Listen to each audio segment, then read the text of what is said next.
इस 7297 बोर्ड के साथ अनेकों कंपोनेंट यूज़ किए जाते हैं। इसमें मेन फ़िल्टर कैपेसिटर के रूप में यहाँ पर एक 2200 एमएफडी 25 वोल्ट का कैपेसिटर यूज़ किया जाता है और यहाँ भी 2200 एमएफडी 25 वोल्ट का कैपेसिटर यूज़ किया जाता है। इसके बाद इस आईसी से रिलेटेड कुल 7 कंपोनेंट यूज़ किए जाते हैं, 3 रजिस्टर और 4 कैपेसिटर। तो इन दोनों कैपेसिटर का वैल्यू होता है 100 एमएफडी और 25 वोल्ट। इसका भी और इसका भी वैल्यू होता है 100 एमएफडी 25 वोल्ट। और इस कैपेसिटर का वैल्यू होता है 100 केपीएफ है और 100 वोल्ट, और इसका भी वैल्यू होता है 100 केपीएफ 100 वोल्ट। इसके बाद यहाँ जो 3 रजिस्टर यूज़ किए जाते हैं, इसमें इस रजिस्टर का वैल्यू होता है 15 किलो ओम, इसका वैल्यू होता है 15 किलो ओम, और बीच वाले का वैल्यू होता है 10 किलो ओम। ठीक इसी तरीके से यहाँ जो 3 रजिस्टर यूज़ किए जाते हैं, इसमें यह 15 किलो ओम का एक रजिस्टर, फिर यहाँ पर एक 15 किलो ओम का रजिस्टर और यहाँ पर 10 किलो ओम का रजिस्टर यूज़ किया जाता है। और यहाँ पर 100 एमएफडी 2 कैपेसिटर यूज़ किए जाते हैं और यहाँ पर 100 केपीएफ और ये भी 100 केपीएफ है 100 वोल्ट के कैपेसिटर यूज़ किए जाते हैं। इस प्रकार से आईसी से रिलेटेड सभी कंपोनेंट के बारे में हम लोग समझे। इसके बाद देखेंगे कि सेकंड पॉजिटिव लाइन के लिए यहाँ पर एक रजिस्टर यूज़ किया गया है, जिस रजिस्टर का वैल्यू होता है 220 ओम, 220 ओम के रजिस्टर यूज़ किया जाता है। इसके बाद देखेंगे कि यहाँ पर एक 470 एमएफडी 16 वोल्ट के कैपेसिटर यूज़ किया जाता है और यहाँ भी जो कैपेसिटर देख रहे हैं जिसका वैल्यू होता है 470 एमएफडी 16 वोल्ट। इसके बाद देखेंगे कि यहाँ पर 2 कैपेसिटर यूज़ किए जाते हैं जो सिग्नल को पास करने का काम करते हैं। जो यहाँ पर जो सिग्नल देते हैं लेफ्ट और राइट के सिग्नल को, उस सिग्नल को पास करते हुए इस कैपेसिटर के द्वारा पास करते हुए आईसी को देते हैं। तो इन दोनों कैपेसिटर का वैल्यू होता है 1 एमएफडी 50 वोल्ट, यानी कि 50 वोल्ट के कैपेसिटर ये भी यूज़ किया जाता है, 1 एमएफडी का 50 वोल्ट और ये भी 1 एमएफडी 50 वोल्ट कैपेसिटर यूज़ किया जाता है। इसके बाद देखेंगे कि यहाँ पर 4 रजिस्टर यूज़ किए जाते हैं और यहाँ भी 4 रजिस्टर यूज़ किए गए हैं। तो जिसमें पहला रजिस्टर का वैल्यू होता है 47 किलो ओम, इसके बाद ये तीनों रजिस्टर का वैल्यू होता है 100 किलो ओम। इसके बाद यहाँ भी देखेंगे कि यहाँ पर एक 47 किलो ओम का रजिस्टर है और इसके बाद ये तीनों रजिस्टर का वैल्यू होता है 100 किलो ओम।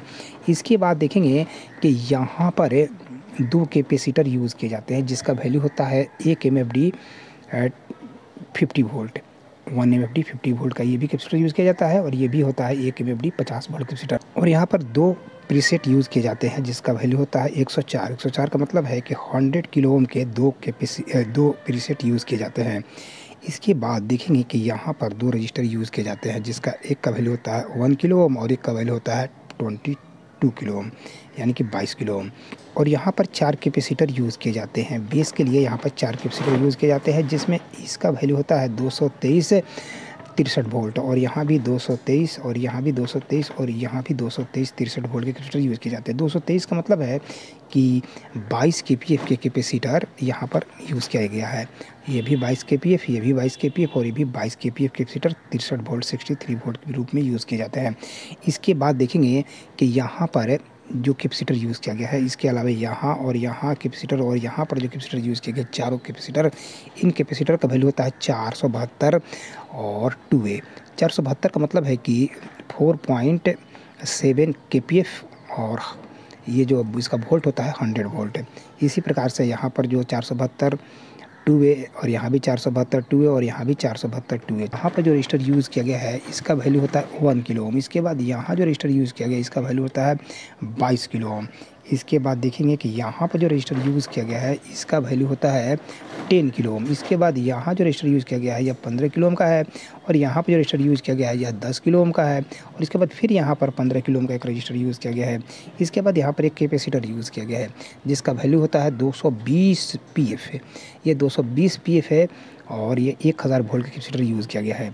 एक यहाँ भी एक कैपेसिटर यूज़ किया गया है 220 पीएफ, 1000 वोल्ट का कैपेसिटर यहाँ और एक यहाँ यूज़ किया गया है।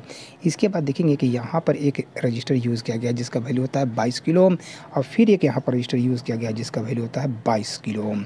इसके बाद देखेंगे कि यहाँ पर एक कैपेसिटर यूज़ में लाया गया है जिस कैपेसिटर का वैल्यू होता है 1 एमएफडी 50 वोल्ट और यहाँ पर देखेंगे कि 2 कैपेसिटर यूज़ किए गए हैं, इलेक्ट्रोलाइटिक कैपेसिटर के रूप में 2 यूज़ किए गए हैं। तो इस कैपेसिटर का वैल्यू होता है 470 एमएफडी 16 वोल्ट और यहाँ पर जो कैपेसिटर यूज़ किया गया है वो 100 एमएफडी 25 वोल्ट कैपेसिटर यूज़ किया गया है। और इसके बाद यहाँ पर एक capacitor non electrolytic capacitor use किया गया है जिसको यूज़ करते समय निगेटिव पॉजिटिव का ध्यान नहीं देते हैं। तो इस कैपेसिटर का वैल्यू होता है 220 पीएफ 1000 वोल्ट और यहाँ पर 2 रजिस्टर यूज़ किए गए हैं जिसमें एक रजिस्टर का वैल्यू होता है 10 किलो ओम और फिर यहाँ भी रजिस्टर यूज़ किया गया इसका भी वैल्यू होता है 10 किलो ओम। और यहाँ इस रेगुलेटर IC 7805 को सप्लाई देने के लिए यहाँ पर एक रजिस्टर यूज़ किया गया है, जिसका वैल्यू होता है 4.7 ओम हाफ वाट है। और इसके बाद यहाँ भी एक रजिस्टर यूज़ किया गया है 4.7 ओम हाफ वाट है। और यहाँ पर इस IC के साथ सटा हुआ देखेंगे कि एक यहाँ पर एक रजिस्टर यूज़ किया गया है, जिसका वैल्यू होता है 470 ओम है। तो इस प्रकार से इस बोर्ड में जितने भी कंपोनेंट यूज़ किए जाते हैं, उन सभी कंपोनेंट के वैल्यू के बारे में हम लोगों ने समझा कि कौन कौन से कंपोनेंट का कितना वैल्यू होता है। अक्सर बोर्ड में कोई कंपोनेंट ख़राब हो जाते हैं या कोई कंपोनेंट जो है सड़ जाते हैं, तो उस स्थिति में उनके वैल्यू को ज्ञात करना बड़ा मुश्किल हो जाता है, क्योंकि सर्किट डायग्राम मार्केट में उपलब्ध नहीं होने के कारण काफ़ी दिक्कत का सामना करना पड़ता है। तो इस वीडियो के ज़रिए आप बहुत ही आसानीपूर्वक किसी भी कंपोनेंट के वैल्यू को आप जान सकते हैं। तो थैंक यू वेरी मच जो आपने इस वीडियो को देखने में अपना महत्वपूर्ण समय दिया।